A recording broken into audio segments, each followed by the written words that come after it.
Bismillahirrahmanirrahim. Assalamualaikum warahmatullahi wabarakatuh. Innal hamdalillah nahmaduhu wa nasta'inuhu wa nastaghfiruh wa na'udzu billahi min syururi anfusina wa min sayyiati a'malina. May yahdihillahu fala mudhillalah wa may yudlilhu fala hadiyalah. Asyhadu an la ilaha illallah wa asyhadu anna Muhammadan abduhu wa rasuluh. Ikhwafillah, Bapak Ibu, ikhwan akhwat yang semoga Allah muliakan. Alhamdulillah Allah Ta'ala memberikan kepada kita berbagai macam kenikmatan yang begitu besar, yang sangat-sangat bernilai bagi kita ya. Nikmat sehat, nikmat iman. Yang paling penting adalah nikmat iman, nikmat Islam ya. Mudah-mudahan Allah Ta'ala istiqomahkan kita untuk senantiasa taat kepadanya, beribadah kepadanya, insyaallah, amin ya rabbal alamin. Taibakafillah, Bapak Ibu yang semoga Allah muliakan, bahwasanya dalam sebuah aturan Allah Subhanahu wa taala ya, kita manusia pasti tidak akan lepas dari interaksi antara sesama manusia. Nah, di dalam ilmu Islam ini disebut dengan muamalah. Muamalah. Jadi muamalah itu asal katanya dari amila ya'malu, berbuat, bertindak ya, melakukan. Nah, ketika berbicara muamalah berarti saling berbuat, saling berinteraksi. Pengertian yang lainnya secara istilah bahwasanya yang disebut muamalah adalah al-ahkam asy-syar'iyyah, hukum-hukum syar'i, hukum-hukum syariat al-muta'alliqah bi umuri dunya, yang berkaitan dengan dunia. Nah, kalau bicara dengan muamalah maliyah berarti adalah hukum-hukum syariat yang berkaitan dengan harta. Artinya Allah Subhanahu wa taala mengatur bagaimana tata cara berinteraksi dengan harta. Maka ikhafillah yang semoga Allah muliakan, ini penting bagi kita, karena bagi kita seorang mukmin, seorang muslim, orang yang beriman kepada Allah Ta'ala harus menjadikan dunia kita, ya salah satunya harta, adalah harus menjadi jalan bagi kita untuk masuk ke dalam surganya Allah Subhanahu wa Ta'ala ya. Maka kata Allah Subhanahu wa taala, firman Allah Ta'ala ya, beliau sampaikan bahwasanya Allah Ta'ala berfirman, A'udzubillahi minasyaitonirrajim, rijalun la tulhihim tijaratun wala bai'an dzikrillah. Bahwasanya laki-laki ya, orang yang dia tidak dilalaikan oleh tijarah, oleh perdagangan, wala bai', tidak dilalaikan dengan jual beli, an dzikrillah, dari zikir kepada Allah Subhanahu wa taala. Wa iqamis shalah wa itaiz zakah, mendirikan salat, membayar, menunaikan zakat. Maka ikhwafillah yang semoga Allah muliakan, dari ayat ini jelas orang yang beriman dia menjadikan hartanya menuju surga Allah Subhanahu wa taala, sehingga hartanya itu menjadi perkara yang akan mendekatkan dirinya kepada Allah Ta'ala, perkara yang akan menjadikan hartanya ini dicintai oleh Allah Subhanahu wa ta'ala ya. Maka ikhwafillah yang semoga Allah muliakan, disinilah kita belajar, penting belajarnya fikih muamalah, belajar fikih muamalah maliyah, bagaimana tata cara Islam ketika mengatur bab muamalah ini. Inilah yang harus kita pelajari. Kata Al-Imam Al-Qarafi, seorang ulama Maliki ya, beliau berkata di dalam kitabnya Al-Furuq, kata beliau, annal mukallaf la yajuzu an yuqdima ala fi'lin hatta ya'lama hukmallahi fihi. Bahwasanya mukallaf, bahwasanya orang yang dibebankan syariat oleh Allah Ta'ala, la yajuzu lahu an yuqdima ala fi'lin, tidak boleh melakukan sesuatu perbuatan hatta ya'lama hukmallahi fihi, sampai dia mengetahui hukum Allah tentangnya, tentang sesuatu tersebut.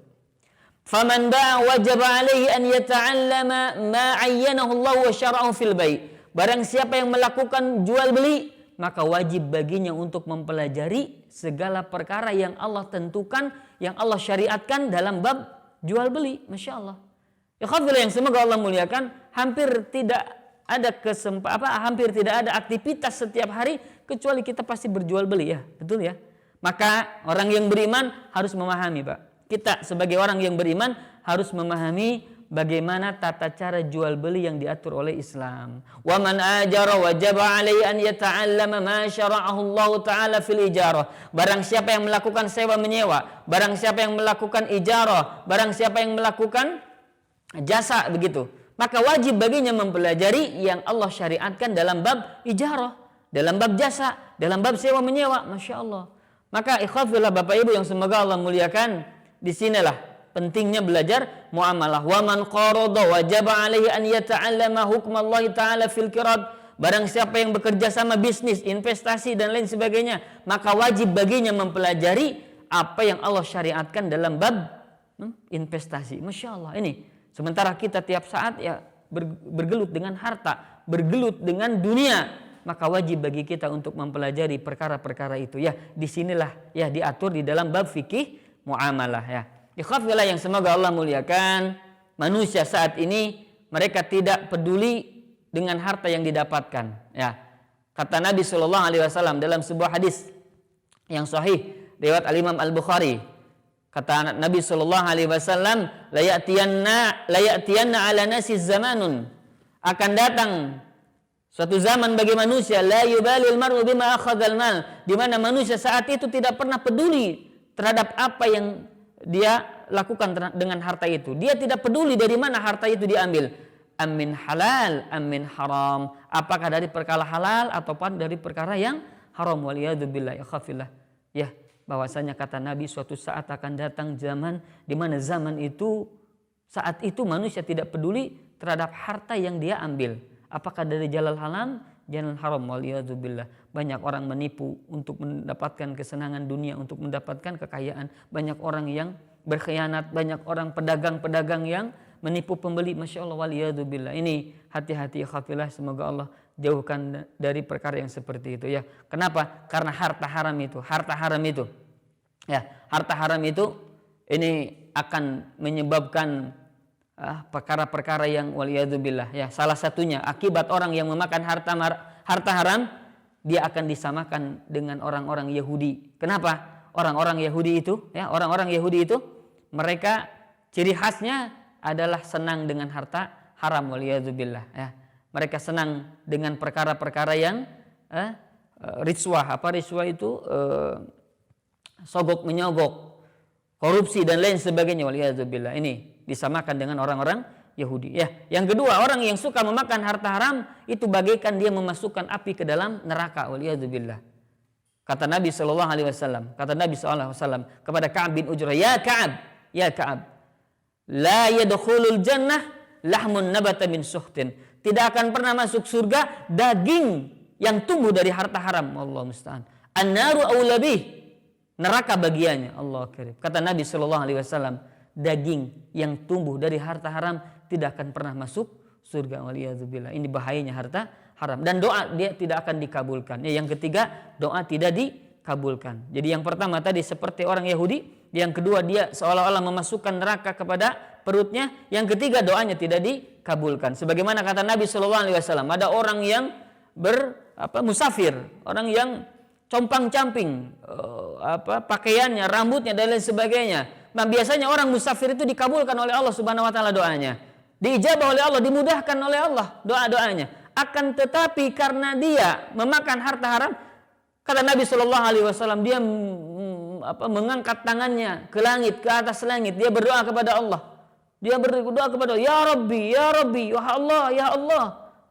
Dia minta kepada Allah Ta'ala untuk mengabulkan apa yang dimintanya. Akan tetapi kata Nabi, wa mat'amahu haram, makanannya haram, wa masyrabahu haram, minumannya haram, wa malbasahu haram, pakaian yang dipakainya haram, wa ghudhiya bil haram, dia tumbuh ya, dia diberikan gizi dari yang haram.